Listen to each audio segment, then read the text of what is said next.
వైష్ణవి గారు, నాకు this is Chandu, anchor from filmy looks. So first of all congratulations. So back to back me cinema selection చాలా బాగుంది. And baby తర్వాత ఇప్పటివరకు మీరు ఎన్ని స్టోరీలు విని ఉంటారు?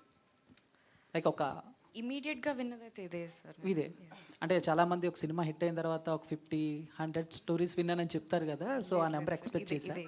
ఓకే. అండ్ రీసెంట్గా నేను ఒక ప్రముఖ వెబ్సైట్లో ఒక న్యూస్ చూశాను.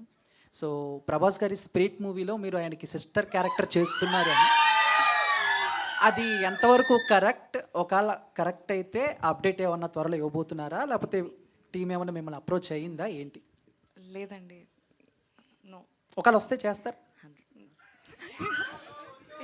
చెప్పండి, మీరు చెప్పండి. మీరు చెప్పండి. అంటే మేము చదివింది మిమ్మల్ని అడుగుతున్నాం, ఇలా వచ్చింది ఒక న్యూస్ అని. సో వస్తే మీరు చేస్తారని అడుగుతున్నాం. వస్తే డెఫినెట్గా చేస్తాను, బట్ ఇప్పుడైతే ఏం రాలేదు sir. Okay okay, thank you. Ashish okay. Thank you Vaishnavi గారు. రవి అన్న, అంటే ఒక డేర్, మీ ఫేవరెట్ హీరో ఎవరు, వాళ్ళది ఏదైనా ఒక డైలాగ్ విత్ యాక్షన్ నా చెప్పాలి. ఫేవరెట్ హీరోనా? నాకు ఇద్దరు ఉన్నారు, అల్లు అర్జున్, జూనియర్ ఎన్టీఆర్.